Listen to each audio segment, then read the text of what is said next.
Over the last couple of weeks, we've been talking about independent contractors and employees, the differences, the consequences for not getting that correct as far as the IRS is concerned, and tax implications, things along those lines. Last week, we talked about one of the three major groups or categories of factors that the IRS considers. And if you remember, there's three. It's behavioral control, financial control, and then the type of relationship. Last week, we talked a lot about the behavioral control because that's really an important one as you begin to look at everything. And it kind of all intertwine a little bit with each other anyway. And to remember, they're all factors. So no one is going to be necessarily indicative and make it to where, the person you're talking about is an independent contractor or an employee. It's when you look at everything together, the preponderance of the evidence, if you will, is really what's taken into consideration. So last week we talked about behavioral control. This week we're going to talk about the other two, financial control and types of relationships, or the type of relationship. And what are the little factors or what are the minor factors in each one of those groupings that come into play? So under financial control, there is a number of different things that they look at. One of them is the extent to which the worker has unreimbursed business expenses. Now, of course, independent contractors, the vast majority of the time, if you think again, the quick, easy example are those who are renting space from you, and they just are in your office with rented space. Or if you think about it, you hire a contractor to come in and fix your plumbing. In those cases, they have a lot of unreimbursed business expenses, right? So that's easy. So the more unreimbursed business expenses that the worker has, then the closer they are to the independent contractor. The more business expense reimbursement that worker has, the closer they are to employment. So that is kind of a quick, easy way to look at that particular factor. The extent of the worker's investment. Are they required to bring their own tools? Do they have their own adjustment tables or massage tables or whatever? Are they bringing their tools to your workplace or to wherever they're going to be performing those particular tasks? Are they handling the tools? So do they have their own investment? So tools is just an example, but what other investment do they have in their business, if you will, or if they have no investment? So the less investment that they have, the closer we get to them being an employee and not an independent contractor. Now, to what extent does a worker make his services or her services available to the other people, to the relevant market? In other words, do they work outside of your practice doing something similar?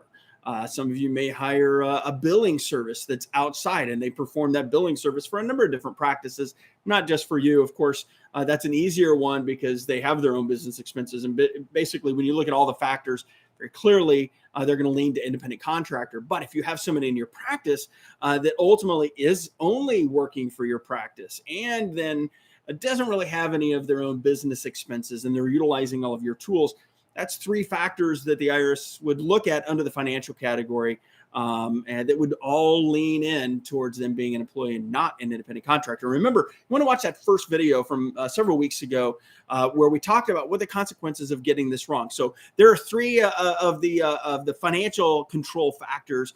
Now, how do you pay the worker? That's another one. So typically employees are going to be paid, on an hourly or weekly or monthly a type of a wage, whereas independent contractors, typically it's a flat fee for service. Now, some people just look at this component and they say, well, this is clearly the main driver. It's not really the main driver because there are circumstances where an independent contractor could be paid on an hourly basis or on a weekly basis or something along those lines. I'm just saying typically what they look at is independent contractors typically are paid on kind of a flat fee basis. But then again, if we use the example that we've been using, the plumber, if you will, plumbers come in and they do charge on an hourly basis. So that is, it's not always, it's not hard and fast. And that's why all of these rules have to be taken into consideration. So the last financial factor that comes into play is the extent to which the worker can earn a profit or a loss.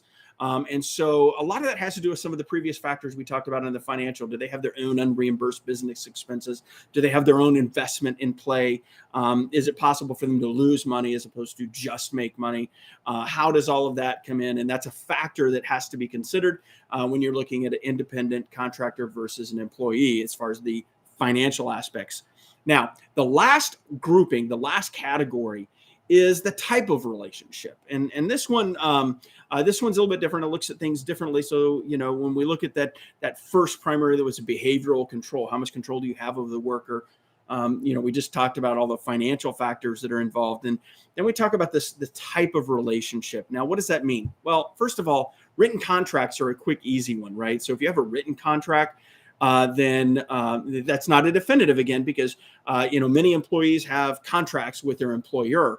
And so that's not a definitive, but typically contracts help define exactly how a lot of this works. So they may define a lot of the financial factors that we just talked about. Do they have, are they responsible for all of their own business expenses? Are you going to pay them basically a flat fee or a blanket fee?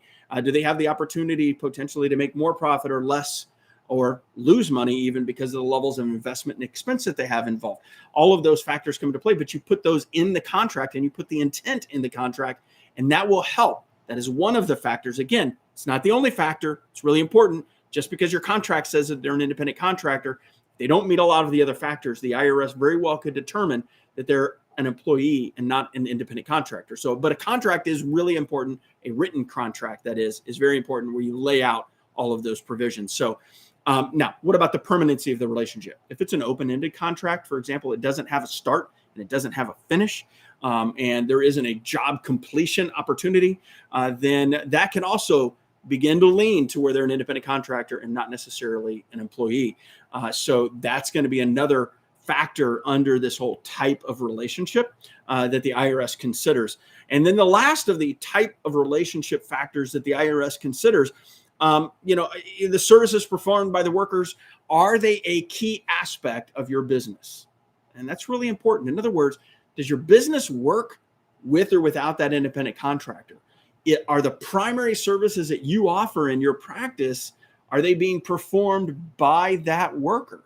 And in that case, then we're getting closer to them being an employee and not an independent contractor. And so that's really important as well. And again, remember, of all of these, I think there's 15 factors that we talked about over these last 2 weeks. They look at everything together, and that's really important. There's no one of these that you can point to and say, aha, that makes them an employee, or that's it. That's the answer that makes them an independent contractor. You have to look at all of these different factors and take those into consideration as you make the proper determination, because the consequences really are extreme in the financial sense, and you don't want to go down that route. So let's just get it right up front. Take a look at the last 3 videos. If you haven't done that yet, I'd strongly encourage it. And let's get the classification of our workers nailed down pat. Next week, we're going to talk about a couple of other factors that really do come into play, such as the delegation of duties and fee splitting, as well as some rulings by the Office of Inspector General, OIG, in regards to how some of this classification comes into play with Stark Law and things along those lines. We'll catch you then.